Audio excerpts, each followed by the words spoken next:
you have a vision, family, you have to keep it before your eyes. You have to look at it sometimes, even though you're not in it and you might be far away from it.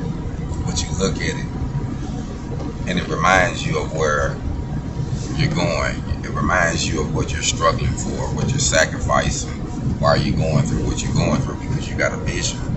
You know it's not going to be the way it's going to be all the time. And you know what? I'm always reminded of that time I did in prison, because when I received that time card, it stated that I had to do approximately 10 years, a little over 10 years from what that date was, where I was sitting when the date I received it in the mail. And no matter what I did, I still had to do that time before I was eligible for parole. Eligible. Not that I was going to get it. So now when I go through different things, I have to reflect back on that and realize that my goal is to accomplish my financial freedom, stability, to be a better man, brother, father, husband, friend, mentor, all those good things.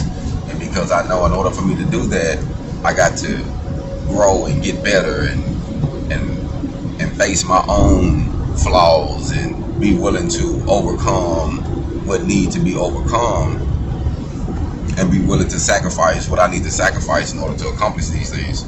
And I get it now. So I reflect on those things, and I remember when I was going through that time, and now I'm here independently on my way back to Georgia, leaving my mom's house. And I'm like, man, I remember it was a moment where I didn't think I was going to make it out that cell, family. I didn't think I was going to make it out.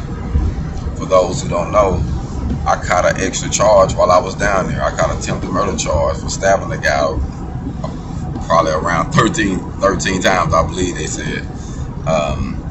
So I caught an attempted murder charge while I was in prison, standing up for my manhood. And there was many days in there where I didn't feel like I wasn't gonna come home in that 10 years. But I had a vision on what I wanted, and I was pursuing what I wanted. Like, while I was there, I got a chance to obtain my GED. I went to Votech, and I obtained combination of welding. I went to college, and I obtained a certificate for small business management. Like, I was on the grind to change and reform who I was, and I know that the way I was thinking wasn't completely proper, but you know, you grow over time.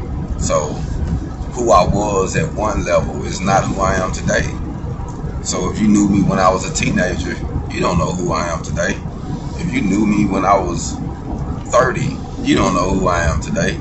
If you knew me when I was 35, 37, you don't know who I am today. I'm 41. And I feel like I evolve all the time. Like every year, every day, I'm pushing myself to evolve and to learn and to grow and to accept who I am and to learn from it and to grow from it. Like, but I'm keeping a vision and I'm keeping it before me. And I just wanted to say that no matter what you go through, no matter what you face, it's always going to seem like you can't make it.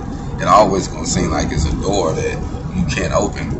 But if you keep knocking on it, though, family, if you keep knocking, the door going to open for you. The door going to open for you. And once you bump your head, be humble enough to say, you know what?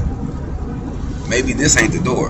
Oh, it's this door right here. It may be a couple doors in there. You might have been knocking at the wrong door, but it's okay. Knock at the right door. Make something happen.